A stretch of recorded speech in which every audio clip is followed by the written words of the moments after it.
Um espetáculo que teve a sua pesquisa de campo feita dentro de um ônibus. O ônibus, ele vira casa. E que parte de histórias reais contadas por cobradoras de ônibus aqui da cidade de São Paulo. A gente começa a ampliar os espaços de pesquisa cênica, seja o ônibus, seja o palco ou a rua.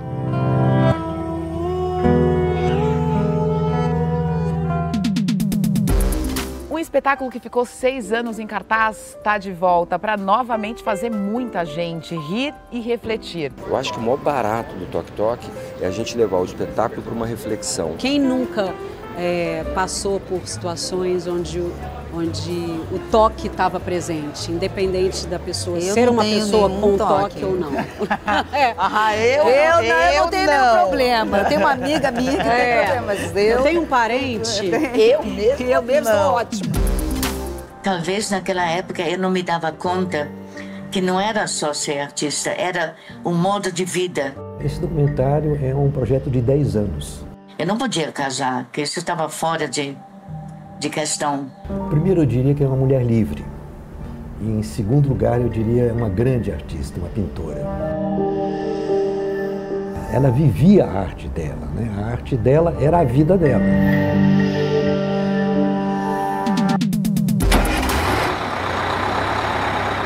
Bom, A Cobradora é um espetáculo, um monólogo, que fala sobre o universo das trabalhadoras do transporte público. E nasce dentro desse grupo, que é a Zózima Trupe, que pesquisa o ônibus urbano há mais ou menos 18 anos.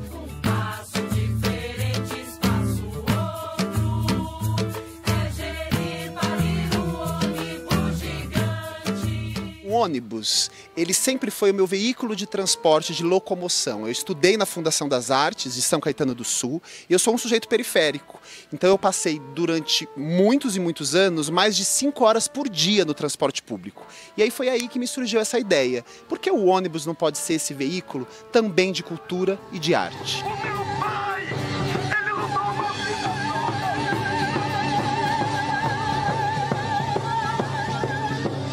E a Cobradora vai falar sobre essas mulheres, as histórias de vida, a questão do feminicídio, as questões de gêneros, os conflitos, as dores e as lutas.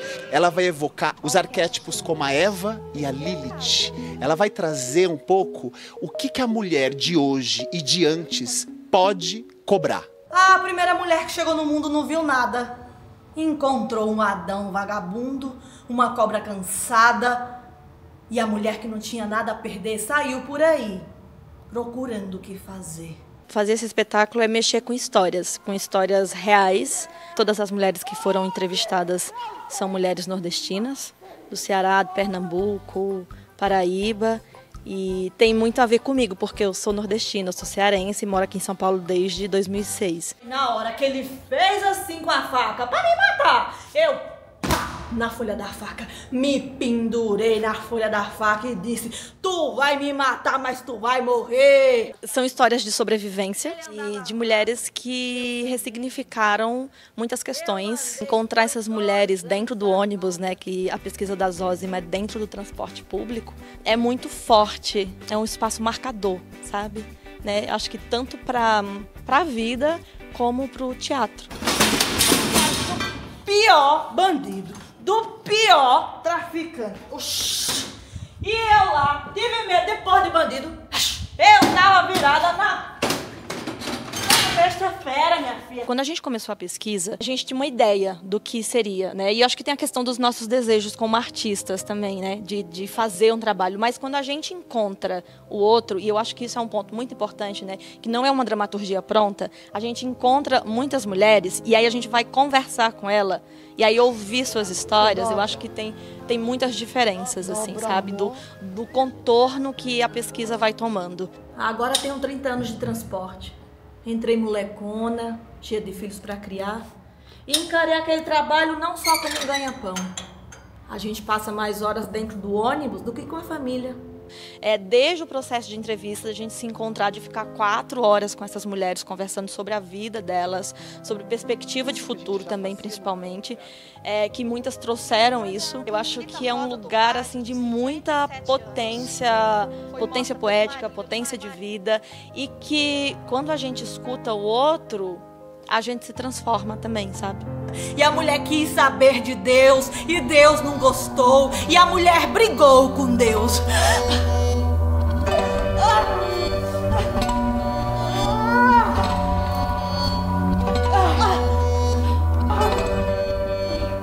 E graças a essa briga, acabou o paraíso.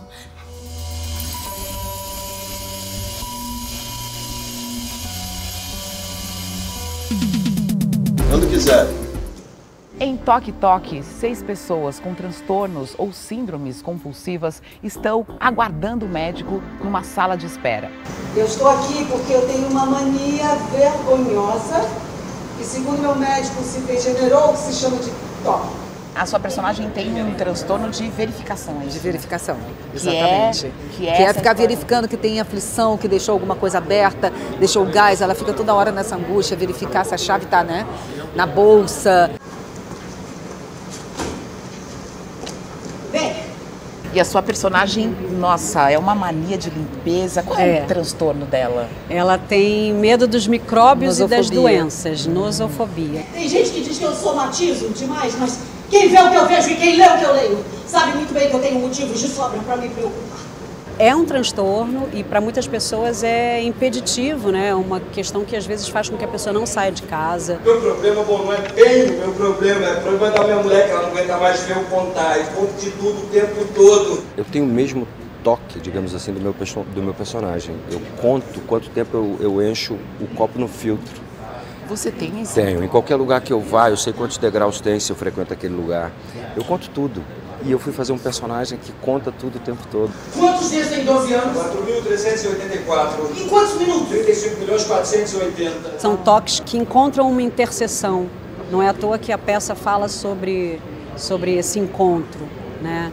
De 6 pessoas. Então essa interseção existe. Os meus colegas insistiram para que eu procurasse um especialista. Então me indicaram esse médico, o Dr. Steph. A gente, a partir do momento que entra em cena, não sai mais. Então ficam 6 atores em cena e a 7ª atriz entrando.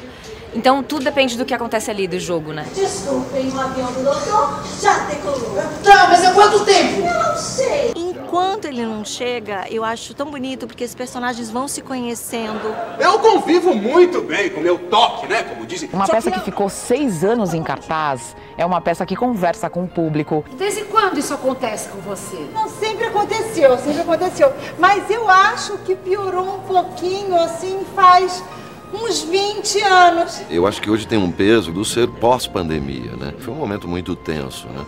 E aqui a gente junta 6 personagens com transtorno obsessivo compulsivo e um com síndrome de Tourette, que é um toque também, e em momento tenso. Então eu acho que tem reflete um pouco a sociedade que a gente está vivendo no momento. Meu nome é Lili e eu tenho uma coisa na cabeça que me obriga a repetir tudo. Meu nome é Lili e eu tenho uma coisa na cabeça que me obriga a repetir tudo. É mesmo? São muitas camadas que o Toque Toque apresenta. É complexo, mas ao mesmo tempo aqui é pra gente trazer com leveza, com reflexão. O senhor acha que eu sou louco? Claro que não, senão todos nós aqui seríamos uns piratas. Beijo, meus amigos do Metrópolis, eu amo vocês. Ei, que alegria.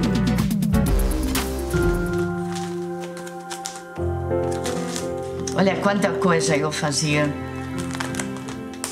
Quantas possibilidades. O documentário As Cores e Amores de Lore é o novo trabalho do diretor Jorge Bodansky, que mergulha na vida e na obra da pintora alemã Eleonore Koch.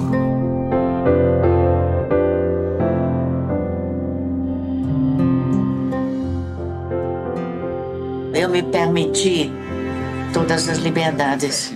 Eu vou ser pintora ou artista, eu vou viver livremente.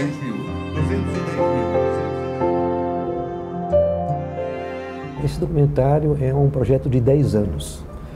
Eu convivi com a Lore os últimos 5 anos da vida dela e era uma conversa muito íntima, porque eu trabalho sem equipe, então não havia nada entre a gente, né? Isso deu uma intimidade muito grande, então ela se abriu muito. Eu passei uma noite numa cela, eu não sei qual era o cinema no Paissandu, que tinha filmes especiais. E fui, e tinha encontrado lá um rapaz paraguaio.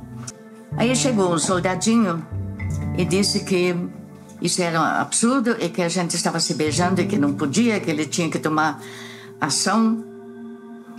E me interrogaram. Eu não entendia por quê. Eu fiquei aterrorizada. Disseram que eu podia dar um telefonema. Eu não podia ligar para meu pai. Era a última pessoa. Eu digo, eu não tenho. E aí eles insistiram se eu era virgem. A intenção do documentário original, porque eu fiz o filme, é sobre a minha mãe. Porque eu soube que Lori trabalhou com a minha mãe. E aí eu fiquei curioso, eu não a conhecia, fiquei curioso de saber qual era a relação dela com a minha mãe. E à medida que a gente foi conversando, que eu fui conhecendo ela, saiu da minha mãe e foi para ela, né? Que acabou sendo a grande protagonista do filme. Talvez naquela época eu não me dava conta que não era só ser artista, era um modo de vida, era uma coisa tão inteira. Que depois fui fazer análise, eu vi que eu não podia casar, que isso estava fora de questão. Me marcou muito é a forma livre com que ela encarava a vida. Né? E não era uma coisa sem consequências. Né? Ela não casou, ela não teve filhos, se dedicou exclusivamente à pintura, teve momentos difíceis. Né? Então esse conflito que permeia o filme todo é que eu acho que é o interessante do filme.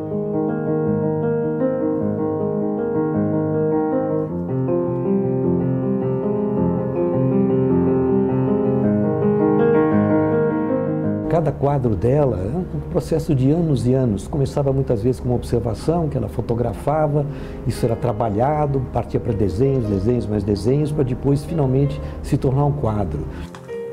Quando eu fazia o quadro, eu punha aqui do lado as cores para poder consertar se um dia o quadro precisasse de restauração. A Lori, como pintora, ela deu muito valor à questão da cor. Ela não pintou o ser humano, né? Ela pintou as cores. Né?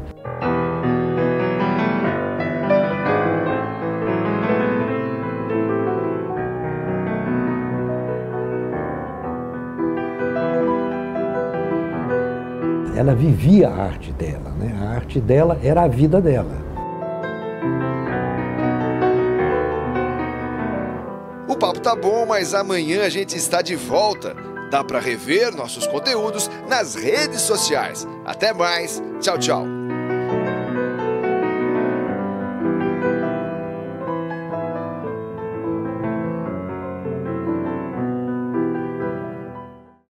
Já percebeu que aqui no nosso canal tem muito conteúdo como este, hein, que você acabou de assistir. Então é deixar o seu joinha, aproveitar para se inscrever, porque a gente vai te avisar toda vez que tiver um vídeo novo no ar.